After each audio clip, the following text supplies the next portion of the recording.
Hello student welcome to भॉइसर Odia medium. तो पिला माने आज आम PC4 city fast year exam रे आसुथुबा प्रीवियस ईयर क्वेश्चन गुड़ाक डिस्कसन करवा। बरजाहांजी क्वेश्चन 1 बरजाहांजी दलर रूपांतरित कांड को कौन कहुए? Offset.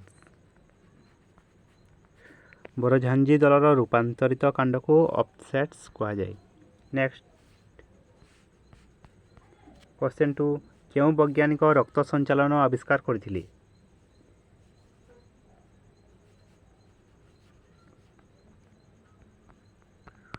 William Harvey. William Harvey रक्त संचालन आविष्कार करथिले। नेक्स्ट क्वेश्चन 3 इलेक्ट्रॉन रो वस्तुत्व केते? 9.11 into 10 to the power minus 31 kilogram.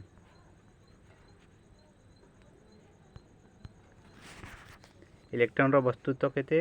9.11 into 10 to the power minus 31 kilogram. Next भूपृष्ठ ठारू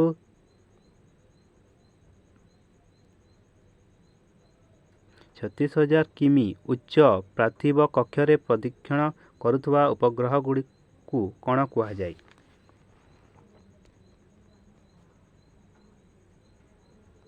भूस्थिर उपग्रह कहुए। भूपृष्ठ ठारू 36,000 किमी उच्च पार्थिव कक्षरे प्रदक्षिण करुवा उपग्रह गुड़ी को भूस्थिर उपग्रह कहुए। Next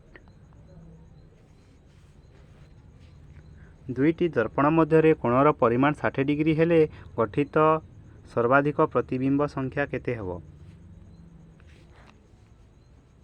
360/60 minus 1 is equal to 6 minus 1 is equal to 5।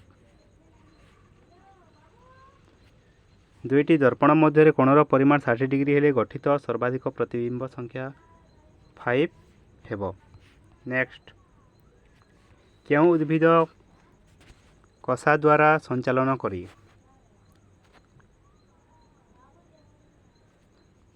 Chlamydomonas. Next सुस्थ लोकर मूत्र रे कौन न थाई? यूरिक एसिड, यूरिया, ग्लूकोज, जल। ग्लूकोज। नेक्स्ट क्योंटी एक उपधातु? पारद, बोरन, अंगारक, सुना।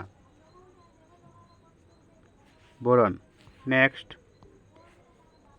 1 ग्राम हाइड्रोजेन रु समेकन प्रक्रिया रे केते शक्ति मिले? 6.4 इंटू 10 to the power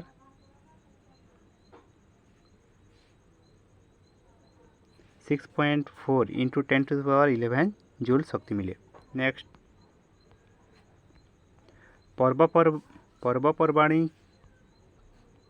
पर्वपर्वाणी क्यों प्रकार परिवेश अंतर्भुक्त? सांस्कृतिक परिवेश। सांस्कृतिक परिवेश। नेक्स्ट जो माने विज्ञान सत्यर अनुसंधान करती से माने क्यों पद्धति व्यवहार करती? परीक्षण। जो माने विज्ञान सत्यर अनुसंधान करती से माने परीक्षण पद्धति व्यवहार करती। नेक्स्ट विद्यालय बाहर थिबा स्थान को पर्यवेक्षण करी तथ्य संग्रह करुवा पद्धति को क्यों पद्धति कहुए? क्षेत्र परिभ्रमण। विद्यालय बाहर थिबा स्थान को पर्यवेक्षण करी तथ्य संग्रह करुवा पद्धति को क्षेत्र परिभ्रमण पद्धति कहुए। ନେକ୍ସଟ, ପ୍ରକଳ୍ପ ହେଉଛି ଏକ ସମସ୍ୟାଜନିତ କାର୍ଯ୍ୟ ଯାହାକି ଏହାର ପ୍ରାକୃତିକ ପରିବେଶରୁ ହିଁ ସମ୍ପାଦିତ ହୋଇଥାଏ। ଏହା କିଏ କହିଥିଲେ? J.A. ଷ୍ଟିଭେନସନ୍। ପ୍ରକଳ୍ପ ହେଉଛି ଏକ ସମସ୍ୟାଜନିତ କାର୍ଯ୍ୟ ଯାହାକି ଏହାର ପ୍ରାକୃତିକ ପରିବେଶରୁ ହିଁ ସମ୍ପାଦିତ ହୋଇଥାଏ। ଏହା କିଏ କହିଥିଲେ?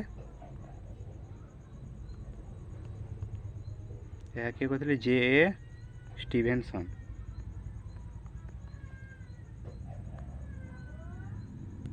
ନେକ୍ସଟ, ଅମ୍ଳଜାନ ଡେସ୍କରେ ସହାୟକ ହୋଇଥାଏ। ଏହା କି ପ୍ରକାର ପ୍ରଶ୍ନ? ସମାପନ ମୂଳକ। ଅମ୍ଳଜାନ ଡେସ୍କରେ ସହାୟକ ହୋଇଥାଏ। ଏହା କି ପ୍ରକାର ପ୍ରଶ୍ନ? ସମାପନ ମୂଳକ। ନେକ୍ସଟ,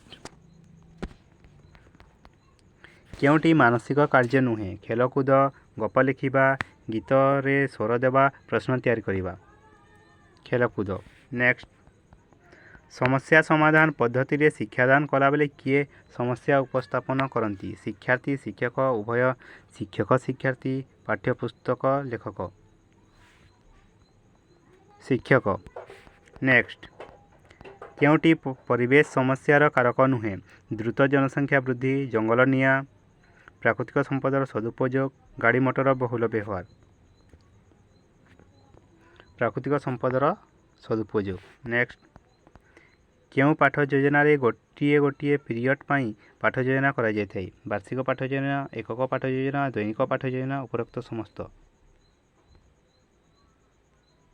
ଦୈନିକ ପାଠ ଯୋଜନା। ନେକ୍ସଟ, କେଉଁଟି ପର୍ଯ୍ୟବେକ୍ଷଣ ମୁଖ୍ୟ ସାଧନ? କେଉଁଟି ପର୍ଯ୍ୟବେକ୍ଷଣର ମୁଖ୍ୟ ସାଧନ? ଘଟଣାବଳୀ ବିବରଣୀ, ରେଟିଂ ସ୍କେଲ, ଚେକ୍ ଲିଷ୍ଟ, ଉପରୋକ୍ତ ସମସ୍ତ। ଉପରୋକ୍ତ ସମସ୍ତ। ନେକ୍ସଟ, ଜ୍ୟୋତିର୍ବିଦ୍ୟା ଅନୁଯାୟୀ କ୍ରମାନ୍ୱୟରେ ଥିବା 12ଟି ରାଶି ତାରକାପୁଞ୍ଜ ମଧ୍ୟରୁ ତୁଳା ପରବର୍ତ୍ତୀ ରାଶିଟି ନାମ ହେଉଛି ବିଛା। ନେକ୍ସଟ, 500 ଗ୍ରାମ ବସ୍ତୁତ୍ୱ ବିଶିଷ୍ଟ ବସ୍ତୁରେ 4 ମିଟର ସ୍କୋୟାର ତ୍ୱରଣ ସୃଷ୍ଟି କରିବା ପାଇଁ ଡେକ୍ସ ନ୍ୟୁଟନ ବଳ ଆବଶ୍ୟକ? 2000 ନ୍ୟୁଟନ ବଳ ଆବଶ୍ୟକ। ନେକ୍ସଟ, ନିଲୟ ଓ ରକ୍ତବାହୀ ନଳୀ ମଧ୍ୟରେ ଥିବା କପାଟିକାର ନାମ ହେଉଛି ଡେକ୍ସ କପାଟିକା। ଅର୍ଦ୍ଧ ଚନ୍ଦ୍ରାକୃତି କପାଟିକା।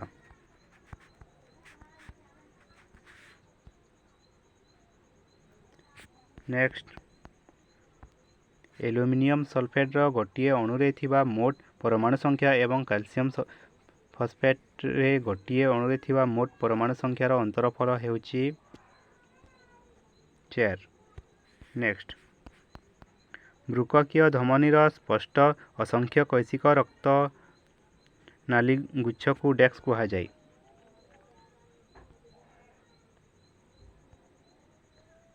ଗ୍ଲୋମେରୁଲସ୍ କୁହାଯାଏ। ନେକ୍ସଟ, କେଉଁଟିକୁ ଜୀବକୋଷର ଆତ୍ମହତ୍ୟା ଥଲି କୁହାଯାଏ? ଲାଇସୋସୋମ। କେଉଁଟି ଡାଇସାକାରାଇଡ୍ ନୁହେଁ? Lactose, maltose, fructose, sucrose. Fructose.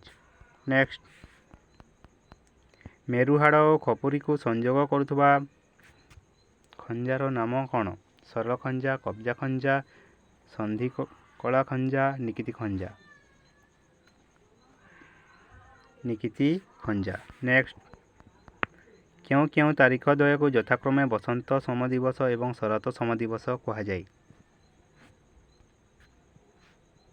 March 21 ଏବଂ ସେପ୍ଟେମ୍ବର 23।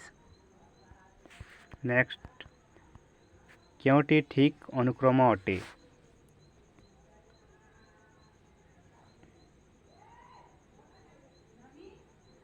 ବର୍ଗ ବଂଶ ଜାତି ପ୍ରଜାତି। ନେକ୍ସଟ, ବିଜ୍ଞାନ ଶିକ୍ଷାର ଜ୍ଞାନାତ୍ମକ, କ୍ରିୟାତ୍ମକ ଓ ଭାବାତ୍ମକ ଦିଗଗୁଡ଼ିକ ମଧ୍ୟରୁ କେବଳ ଚିହ୍ନଟ କରିବାର ଦକ୍ଷତା ଡେସ୍କ ଶିକ୍ଷଣ ଉଦ୍ଦେଶ୍ୟ ଭିତ୍ତିକ ଅଟେ। ଜ୍ଞାନାତ୍ମକ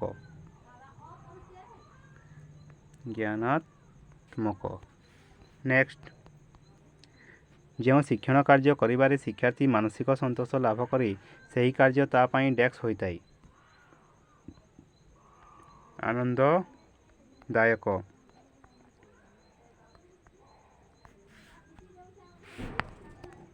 ନେକ୍ସଟ, ସମସ୍ୟା ସମାଧାନ ଦୃଷ୍ଟିକୋଣରୁ ଶିକ୍ଷଣ କାର୍ଯ୍ୟଭିତ୍ତିକ ପନ୍ଥାକୁ ଡେସ୍କ ପନ୍ଥା କୁହାଯାଏ।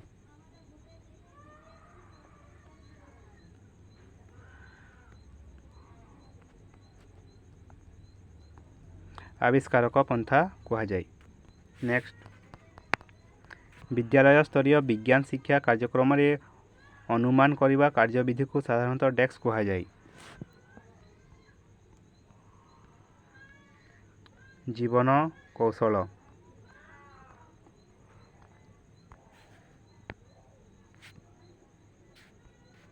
ନେକ୍ସଟ, ଓଡ଼ିଶା ରାଜ୍ୟ ସରକାର ବିଦ୍ୟାଳୟ ସ୍ତରୀୟ ବିଜ୍ଞାନ ଶିକ୍ଷାକୁ ବ୍ୟାପକ ଓ ଆନନ୍ଦଦାୟୀ କରିବା ପାଇଁ ଏକ ଯୋଜନା ପ୍ରଣୟନ କରିଛନ୍ତି। ଉକ୍ତ ଯୋଜନାଟିର ନାମ ହେଉଛି desk.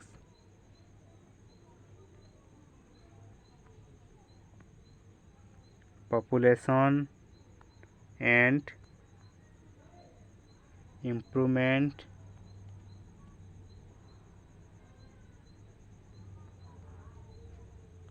science education. Population and improvement of science education. Next, କେଉଁଟି ଭିନ୍ନ ପରିବେଶ ଶ୍ରେଣୀଭୁକ୍ତ? ଅଶ୍ମମଣ୍ଡଳ, ବାୟୁମଣ୍ଡଳ, ଜୀବମଣ୍ଡଳ। ନେକ୍ସଟ, କମ୍ପ୍ୟୁଟର କେଉଁ ପ୍ରକାର ପରିବେଶର ସୂଚକ? ସାମାଜିକ, ସାଂସ୍କୃତିକ, ମନୁଷ୍ୟକୃତ, ଏ ସମସ୍ତ। ମନୁଷ୍ୟକୃତ। ନେକ୍ସଟ, କେଉଁଟି ଉଚିତ ପଦକ୍ଷେପ ପ୍ରାକୃତିକ ସମ୍ପଦର? ଅପଚୟ ରୋକିବା, ଅବକ୍ଷୟ ରୋକିବା, ମିତବ୍ୟୟିତା ଅବଲମ୍ବନ କରିବା, ଏ ସମସ୍ତ। ନେକ୍ସଟ, ଜଣେ ଶିକ୍ଷାର୍ଥୀ ଦତ୍ତ ତଥ୍ୟ ସମ୍ବଳିତ ନିର୍ଭୁଲ ଗ୍ରାଫଟିଏ ଅଙ୍କନ କଲେ ଏବଂ ଗ୍ରାଫ ସମ୍ପର୍କିତ କେତେକ ପ୍ରଶ୍ନର ଉତ୍ତର ଠିକ୍ ଭାବେ କଲେ। ଏହା କେଉଁ କେଉଁ ଶୈକ୍ଷିକ ଉଦ୍ଦେଶ୍ୟ ହାସଲର ପରିଚାୟକ? ଜ୍ଞାନଭିତ୍ତିକ, ବୋଧଭିତ୍ତିକ, କୌଶଳ ଭିତ୍ତିକ, ଏ ସମସ୍ତ। ନେକ୍ସଟ, ଜଣେ ଶିକ୍ଷାର୍ଥୀ ବିଜ୍ଞାନ ବିଷୟ ଭିତ୍ତିକ ପାରଦର୍ଶିତା ପରୀକ୍ଷାଗୁଡ଼ିକରେ ଭଲ ନମ୍ବର ରଖନ୍ତି ଏବଂ ବିଜ୍ଞାନ ସମ୍ବନ୍ଧିତ ବିଭିନ୍ନ କାର୍ଯ୍ୟକ୍ରମରେ ନିଷ୍ଠାର ସହ ଭାଗ ନିଅନ୍ତି। ଏହା କେଉଁ କେଉଁ ଶୈକ୍ଷିକ ଉଦ୍ଦେଶ୍ୟ ହାସଲର ପରିଚାୟକ? ଜ୍ଞାନାତ୍ମକ, କ୍ରିୟାତ୍ମକ, ବୋଧାତ୍ମକ, ପ୍ରୟୋଗାତ୍ମକ। ନେକ୍ସଟ, x ସଂଖ୍ୟକ ନ୍ୟୁଟ୍ରନ୍ ଓ y ସଂଖ୍ୟକ ପ୍ରୋଟନ୍ ଥିବା ମୌଳିକର ପରମାଣୁ କ୍ରମାଙ୍କ ଡେସ୍କ ଅଟେ। y ସଂଖ୍ୟକ ଅଟେ। ନେକ୍ସଟ, ଆମ ସୌରଜଗତ ଡେସ୍କ ନାମକ ଛାୟାପଥର ଅଂଶବିଶେଷ ଅଟେ।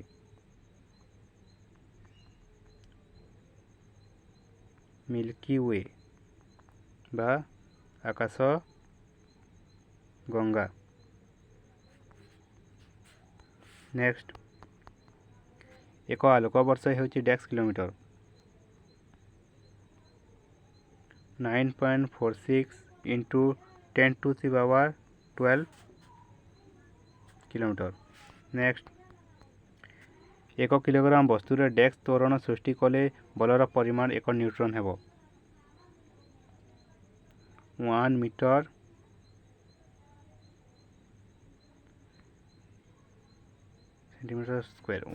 per second square।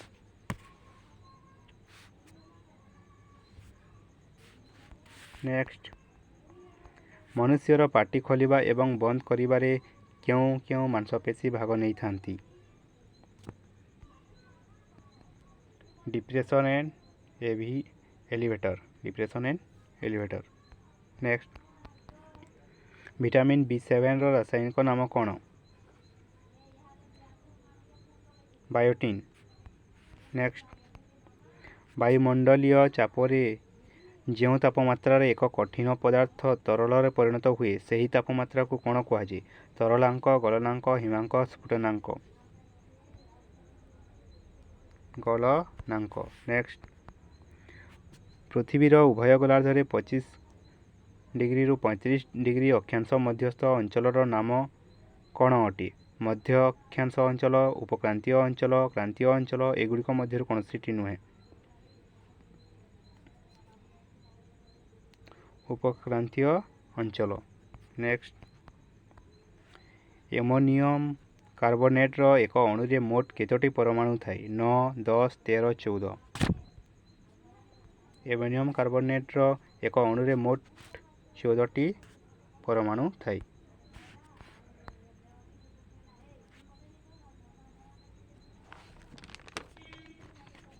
ନେକ୍ସଟ, ଭୌତିକ ଏବଂ ଡେସ୍କ ପରିବେଶକୁ ନେଇ ପ୍ରାକୃତିକ ପରିବେଶ ଗଠିତ। ଜୈବିକ। ନେକ୍ସଟ, ବିଜ୍ଞାନ ହେଉଛି ଫଳାଫଳ, ଜ୍ଞାନପିଣ୍ଡ ଏବଂ ଡେସ୍କର ସମାହାର, ପ୍ରକ୍ରିୟାର ସମାହାର। ନେକ୍ସଟ, ଏକ ବିଜ୍ଞାନଗତ ଘଟଣାକୁ ଅନୁଧ୍ୟାନ କରି ତଥ୍ୟ ସଂଗ୍ରହ କାର୍ଯ୍ୟକୁ ଡେସ୍କ ପଦ୍ଧତି କୁହାଯାଏ। ପର୍ଯ୍ୟବେକ୍ଷଣ। ଏକ ବିଜ୍ଞାନଗତ ଘଟଣାକୁ ଅନୁଧ୍ୟାନ କରି ତଥ୍ୟ ସଂଗ୍ରହ କାର୍ଯ୍ୟକୁ ପର୍ଯ୍ୟବେକ୍ଷଣ ପଦ୍ଧତି କୁହାଯାଏ। ନେକ୍ସଟ, ବିଜ୍ଞାନ ସମ୍ପର୍କିତ ଲିଖିତ ପରୀକ୍ଷାରେ ବ୍ୟବହୃତ ପ୍ରଶ୍ନଗୁଡ଼ିକର ନାମକରଣ ସେଗୁଡ଼ିକର ଡେସ୍କ ପ୍ରକୃତି ଅନୁଯାୟୀ କରାଯାଇଛି। ଦୀର୍ଘତା। ନେକ୍ସଟ, ଉଭୟ ସାମାଜିକ ଓ ସାଂସ୍କୃତିକ ପରିବେଶର ମୁଖ୍ୟ କାରକ ହେଉଛି ମନୁଷ୍ୟ। ନେକ୍ସଟ, ବିଜ୍ଞାନ ଶିକ୍ଷାରେ କେଉଁଟି ସବୁଠାରୁ ଅଧିକ ଫଳପ୍ରଦ ଶିକ୍ଷଣ ସାମଗ୍ରୀ? ଦୃଶ୍ୟ ସାମଗ୍ରୀ, ଶ୍ରାବ୍ୟ ସାମଗ୍ରୀ, ଦୃଶ୍ୟ ଶ୍ରାବ୍ୟ ସାମଗ୍ରୀ। ଏ ସମସ୍ତ। ନେକ୍ସଟ, କେଉଁ ପ୍ରକାର ପ୍ରଶ୍ନରେ ଅନୁମାନ କରି ଉତ୍ତର ଦେବାର ସମ୍ଭାବନା ସବୁଠାରୁ ଅଧିକ? 5 ବିକଳ୍ପ ବିଶିଷ୍ଟ ବସ୍ତୁନିଷ୍ଠ ପ୍ରଶ୍ନ, ମେଲକ ପ୍ରଶ୍ନ, 4 ବିକଳ୍ପ ବିଶିଷ୍ଟ ବସ୍ତୁନିଷ୍ଠ ପ୍ରଶ୍ନ, 2 ବିକଳ୍ପ ବିଶିଷ୍ଟ ବସ୍ତୁନିଷ୍ଠ ପ୍ରଶ୍ନ। ମେଲକ ପ୍ରଶ୍ନ। ନେକ୍ସଟ, କେଉଁଟି ବିଜ୍ଞାନ ଶିକ୍ଷାର ଉଦ୍ଦେଶ୍ୟ ଦୃଷ୍ଟିକୋଣରୁ ଭିନ୍ନ ଶ୍ରେଣୀଭୁକ୍ତ? ବିଜ୍ଞାନର ନିୟମଟି ଲେଖିବା, ଗତିର ସଂଜ୍ଞା ବୁଝାଇବା, ବିଜ୍ଞାନ ଲେଖାଗୁଡ଼ିକୁ ସଂଗ୍ରହ କରି ସାଇତି ରଖିବା, ଦୈନନ୍ଦିନ ଜୀବନରେ ବିଜ୍ଞାନରୁ ଲବ୍ଧ ଜ୍ଞାନକୁ ବ୍ୟବହାର କରିବା। ଦୈନନ୍ଦିନ ଜୀବନରେ ବିଜ୍ଞାନରୁ ଲବ୍ଧ ଜ୍ଞାନକୁ ବ୍ୟବହାର କରିବା। ନେକ୍ସଟ, କେଉଁଟି ବିଜ୍ଞାନ ଶିକ୍ଷାର୍ଥୀ ସହାୟକ ପୁସ୍ତିକାର ଗୋଟିଏ ବୈଶିଷ୍ଟ୍ୟ? ଏହା ବିଜ୍ଞାନଗତ ଜ୍ଞାନର ପରିସର ବୃଦ୍ଧିରେ ସହାୟକ ହୋଇଥାଏ। ଏହା ବିଜ୍ଞାନଗତ ଜ୍ଞାନର ପରିସର ବୃଦ୍ଧିରେ ସହାୟକ ହୋଇଥାଏ। ନେକ୍ସଟ, କେଉଁଟି ବିଜ୍ଞାନ ଶିକ୍ଷାଦାନ ଶିକ୍ଷଣରେ ବ୍ୟାଖ୍ୟାମୂଳକ ପଦ୍ଧତିର ଏକ ବୈଶିଷ୍ଟ୍ୟ? ଶିକ୍ଷକ କେନ୍ଦ୍ରିକ, ଶିକ୍ଷାର୍ଥୀ କେନ୍ଦ୍ରିକ, ଶିକ୍ଷଣ କେନ୍ଦ୍ରିକ, ପାଠ୍ୟକ୍ରମ କେନ୍ଦ୍ରିକ। ଶିକ୍ଷକ କେନ୍ଦ୍ରିକ।